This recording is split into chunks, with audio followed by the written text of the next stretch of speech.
GDP को नापने के लिए 3 अप्रोच होते हैं। एक्सपेंडिचर अप्रोच किसी निश्चित साल में देश के अंदर उत्पादित किए गए सभी माल और सेवाओं के लिए किए गए व्यय शामिल होते हैं। प्रोडक्शन अप्रोच इसके तहत देश में प्रोड्यूस्ड किए गए गुड्स एंड सर्विस की market value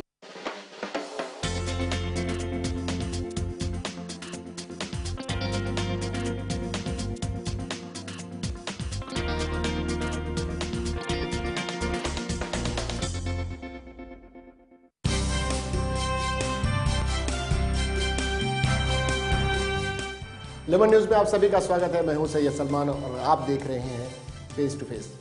face to face में आज हम एक ऐसे व्यक्ति से आपको मिलाएंगे जिसका सफर तो शुरू हुआ छात्र राजनीति से, लेकिन फिलहाल वो शान बने हुए हैं विधान परिषद की। जी हां, हमारे साथ हैं युवा कांग्रेस के पुराने नेता चरणजीत सिंह सप्रा। सप्रा साहब, आपका बहुत बहुत स्वागत है हमारे शो में। काफ़ी दिनों बाद आपसे मुलाकात, खुलकर कुछ बातें। चुनाव की सरगर्मियां बढ़ेंगी, चुनाव की सरगर्मियां बढ़ी हुई हैं।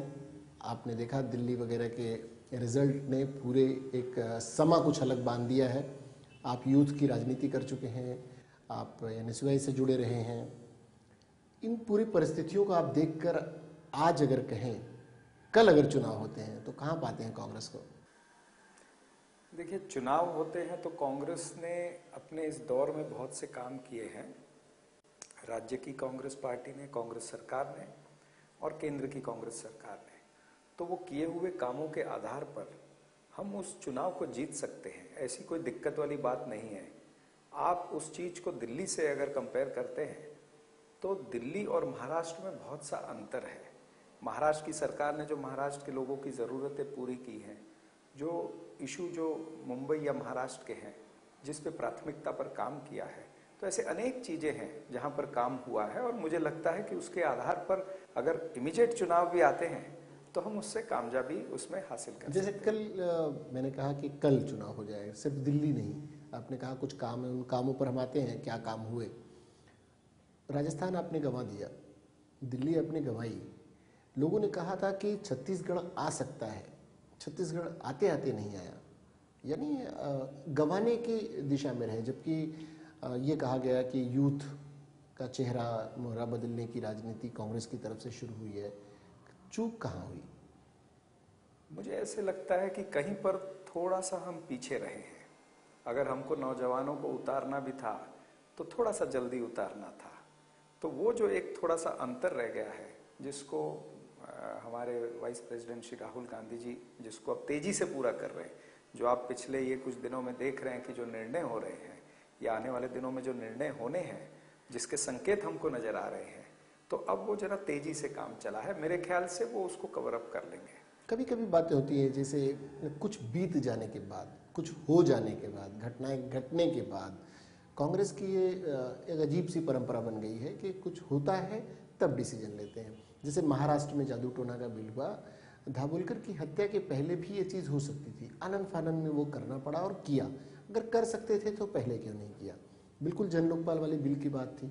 अगर जन लोकपाल बिल लाया जा सकता था तो इतने बड़े आंदोलन के बाद, दिल्ली जैसी सत्ता गंवाने के बाद, तो ये दूरदृष्टि का अभाव है कांग्रेस नेतृत्व में, या ये एक तरह का कांग्रेस निर्णय ले नहीं पाती, खुलकर बात नहीं कर पाती अपने नेतृत्व के साथ? चूक हो तो रही है। नहीं, मुझे ऐसे लगता है कि किसी भी सत्ताधारी पार्टी को जब काम करना होता है तो उसको कानून की चौकट में काम करना पड़ता है। अब वो कानून की चौकट में जब काम करता है तो अनेक चीजें होती हैं उसमें, जिसमें कहाँ स्ट्रेच हो सकता है, नहीं हो सकता है, बहुत सा विचार विमर्श करना पड़ता है। अब लोकपाल बनाने की बात जो है, लोकपाल बनने के बाद में उसके रिपरकशन क्या होंगे, उसके इफेक्ट क्या होंगे, इस पे ध्यान केंद्रित करना बहुत जरूरी था। और वो सिस्टम से चला है। वो स्टैंडिंग कमेटी के पास गया है, वो और एक कमेटी के पास गया है, सारी चर्चा हुई है। सरकार में जब कोई न कोई पक्ष होता है तो उसके ऊपर बहुत सी जवाबदारी होती है। तो उस जवाबदारी को ध्यान में रखते हुए उनको स्टेज वाइज काम करना पड़ता है। ठीक है, कहने को आज आप कह सकते हैं कि लोकपाल बिल को जल्दी जल्दी में लाना पड़ा, लेकिन ऐसा नहीं है। उसकी एक प्रक्रिया हुई।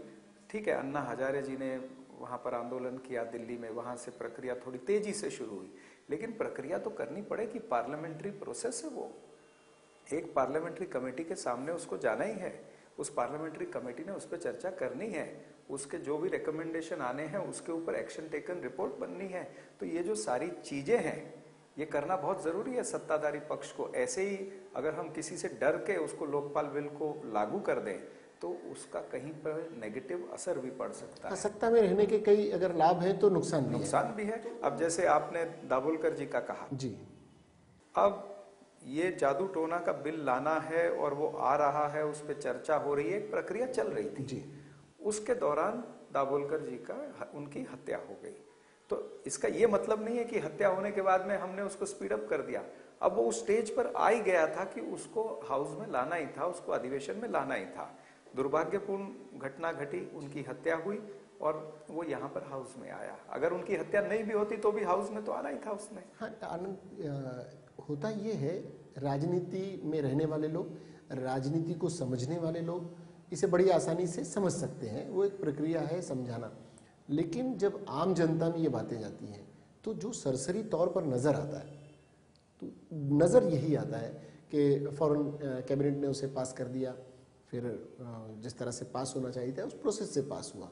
नहीं, मुझे लगता है ये पब्लिक की नज़र में नहीं, ये हमारा जो विपक्ष है जिसका काम है कि सत्ताधारी पार्टियों का विरोध करना, वो इसको इस तरह से पेश करता है कि ये देखिए अब आलन पालन में ये लोग कर रहे हैं।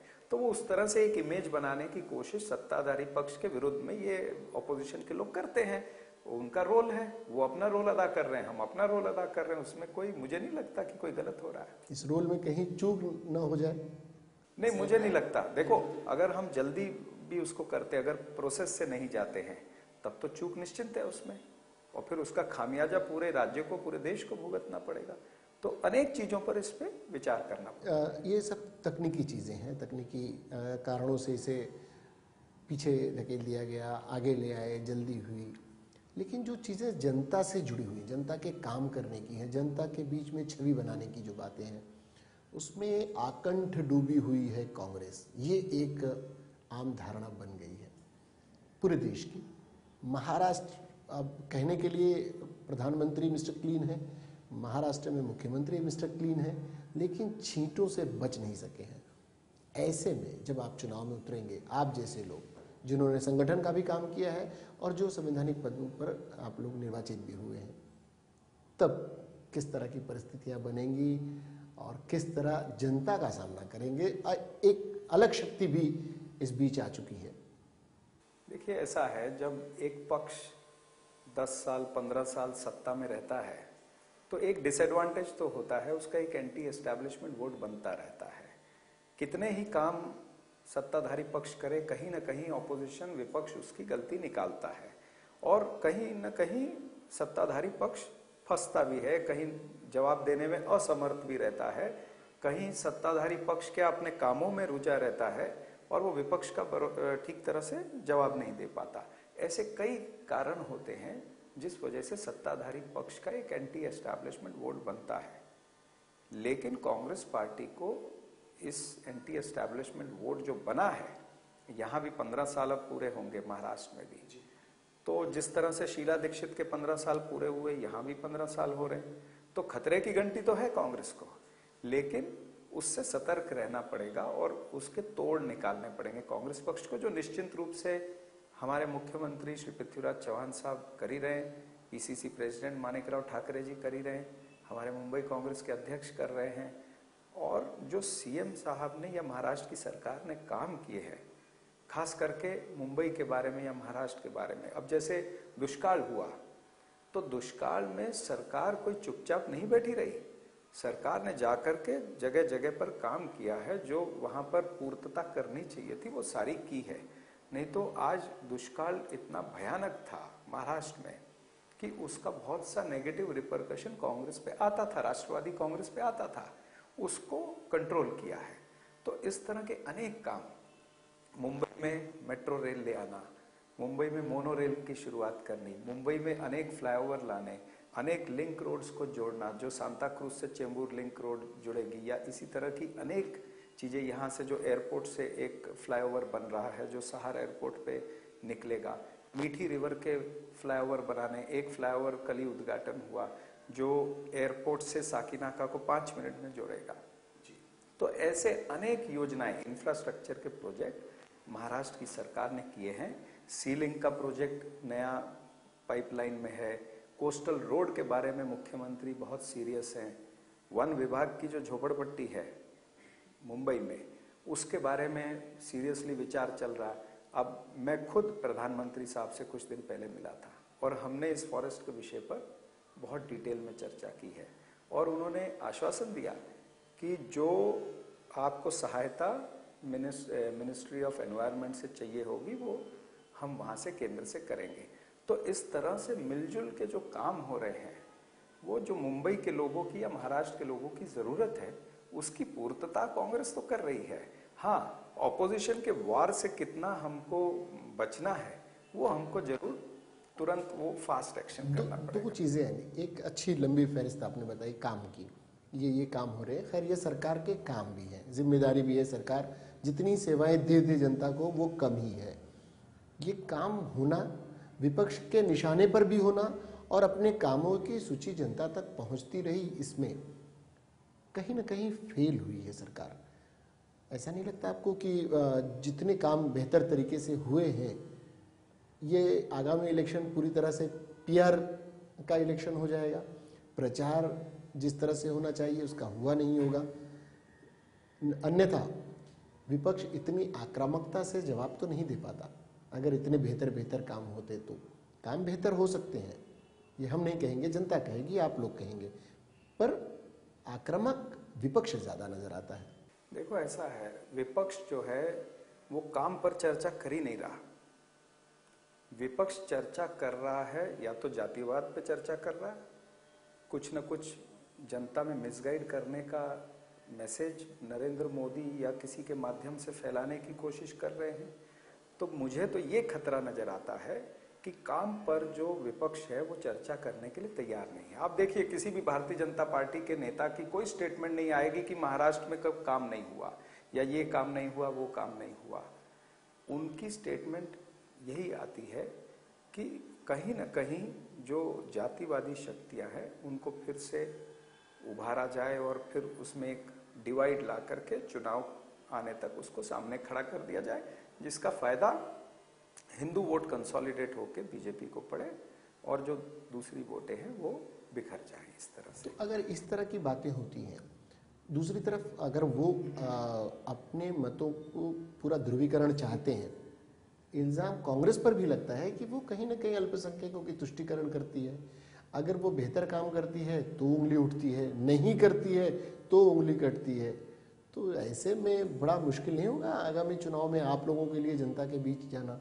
देखिए, जहाँ तक महाराष्ट्र का सवाल है, मुझे लगता है कि अल्पसंख्यक के मामले में काफ़ी सारा काम हमारी सरकार ने किया है। हमारे जो मिनिस्टर हैं अल्पसंख्यक के, उन्होंने भी काफ़ी सारी योजनाएं, मदरसों के लिए योजना या जो लड़कियां हैं माइनॉरिटी की उनके लिए साइकिल उनको उपलब्ध कराने, या फिर एक जो 15 कलमी कार्यक्रम है प्रधानमंत्री का केंद्र सरकार का माइनॉरिटी के लिए, तो वो अल्पसंख्यकों के लिए किस तरह से उसको इम्प्लीमेंट करना, ये तमाम सारी चीज़ों पे बहुत सा काम हुआ है।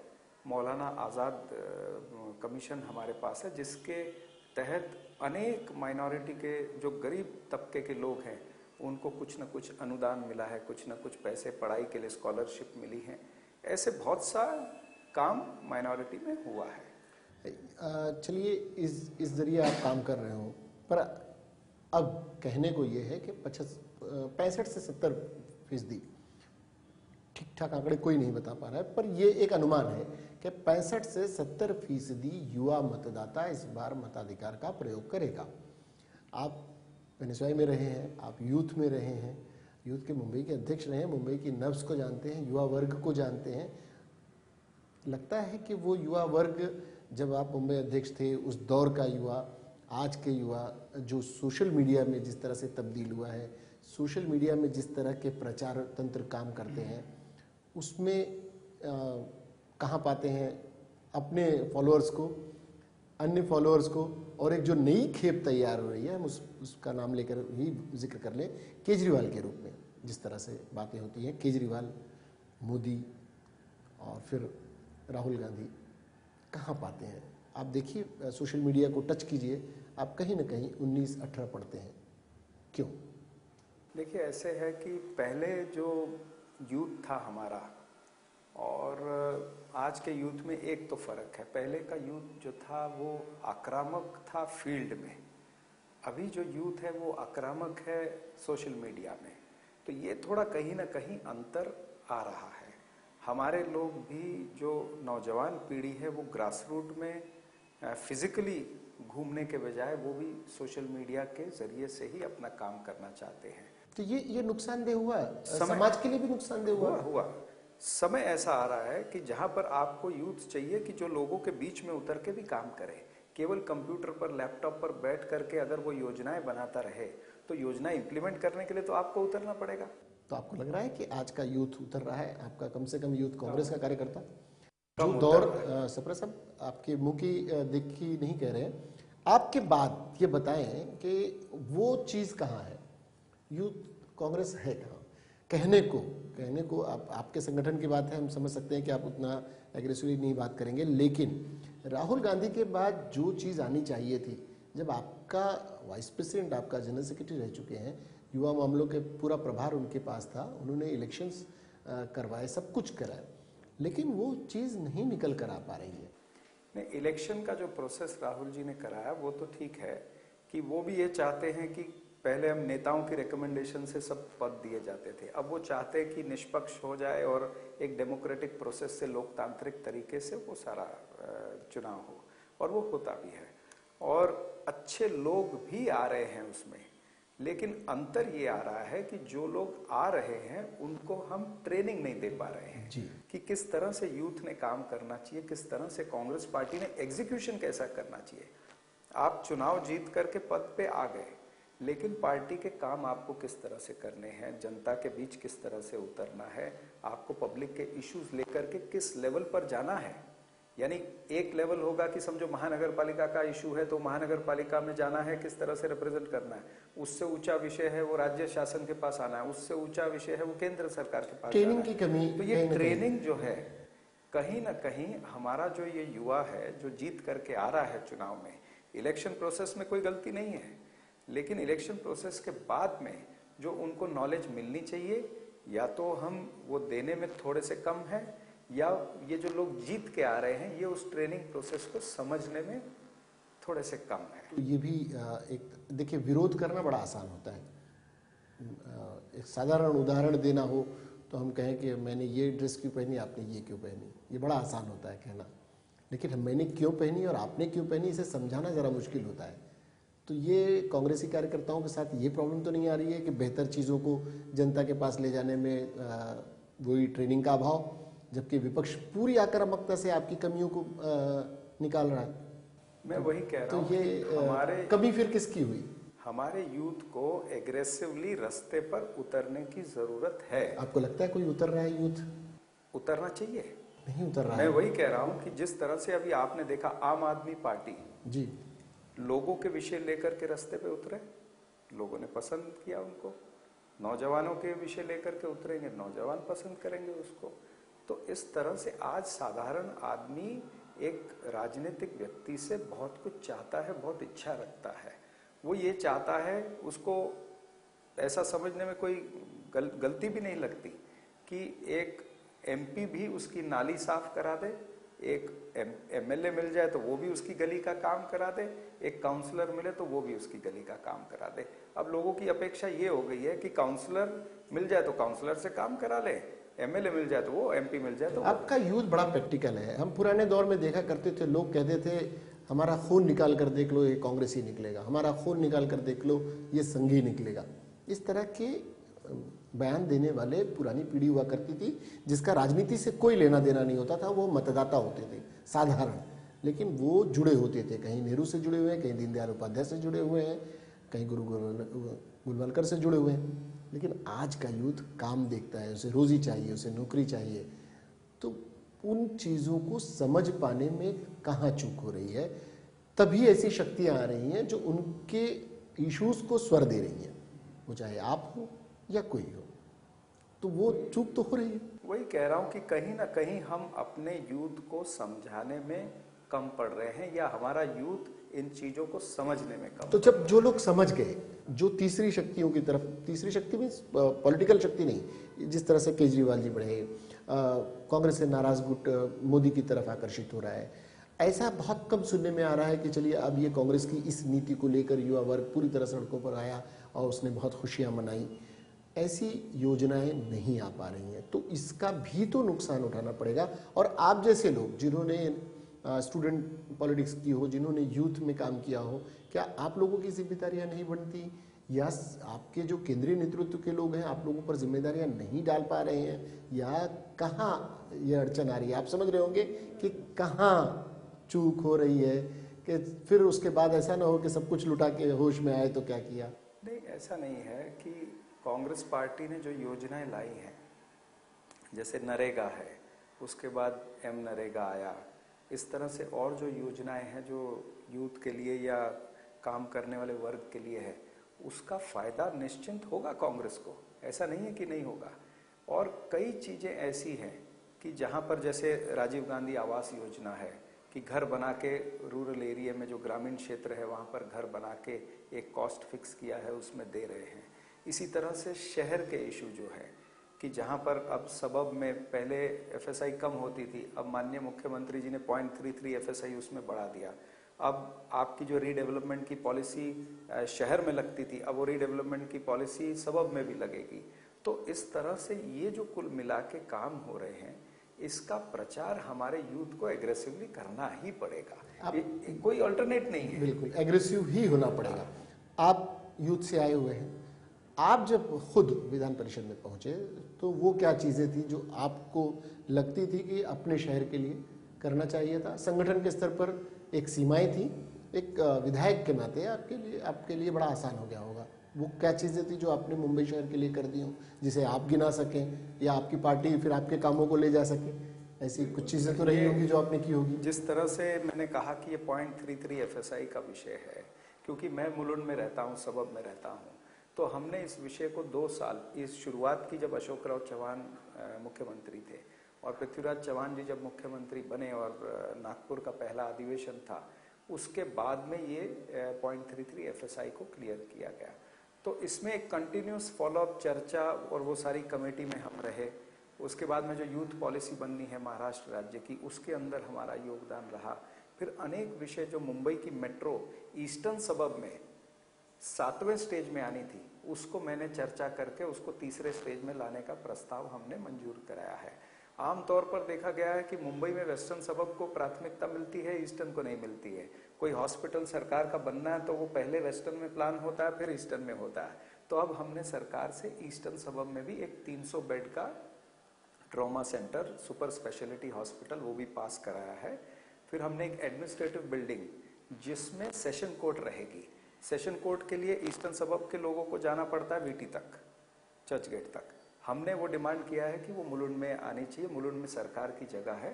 तो एक एडमिनिस्ट्रेटिव बिल्डिंग का प्रस्ताव सरकार ने मान लिया है, जिसमें सेशन कोर्ट आ जाएगी, मजिस्ट्रेट कोर्ट आ जाएगी, जिसमें सिटी सिविल कोर्ट आ जाएगी, कंज्यूमर कोर्ट आ जाएगी, और तमाम सारे राशन ऑफिस वगैरह वगैरह। कुर्ला तालुका जो कुर्ला से लेकर के मुलुंड तक है, वो सारे ऑफिसेस, कलेक्टर ऑफिसेस वहां पर आ जाएंगे। तो ऐसे अनेक काम मुंबई शहर का, फॉरेस्ट का विषय है जहां पर इतनी झोपड़पट्टी है, कम से कम 50-70 हजार झोपड़पट्टी है, उनका पुनर्वसन का विषय। अब उसका बाउंड्री रीऑर्गेनाइज करने का विषय माननीय मुख्यमंत्री साहब ने मान लिया है।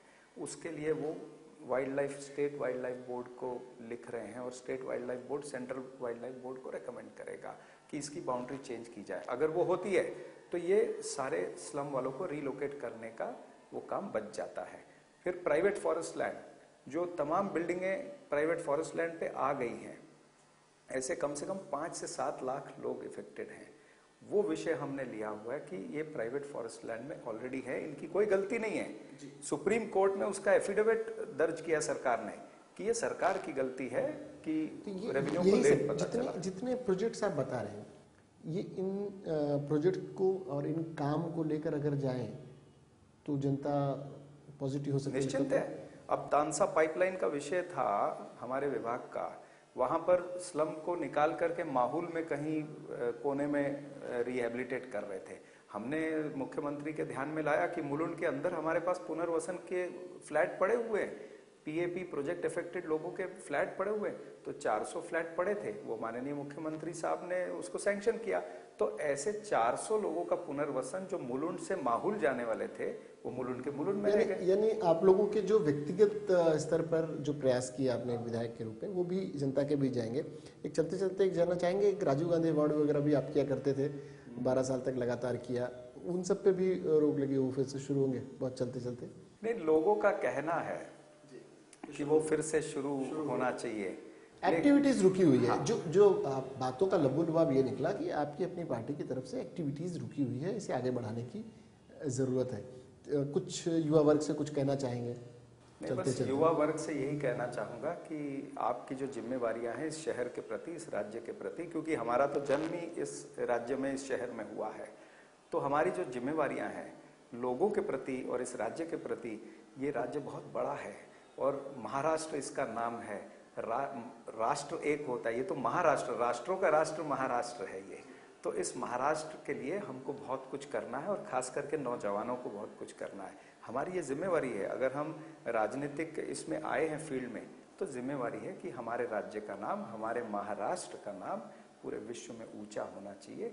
इसलिए हमको ग्रास रूट पर उतर के, फिर आखिर में यही कहूंगा क्योंकि मैं ग्रास रूट से आया हूँ, हमने खुद झंडे बैनर अपने हाथ से बांधे हैं, दीवारों पर जॉइन NSUI हमने अपने हाथों से लिखा है। तो मैं यही चाहूंगा वो दौर फिर से लौटे, तभी लाना पड़ेगा जी।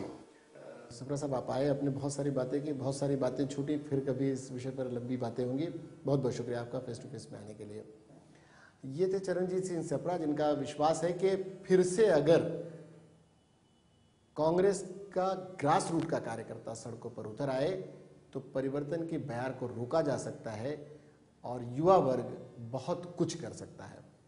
देखते हैं उनका ये विश्वास आगामी चुनाव में कितना असर दिखाता है। फिलहाल के लिए फेस टू फेस की पूरी टीम को और मुझे दीजिए इजाजत, लेकिन देखते रहिए लंबी न्यूज़।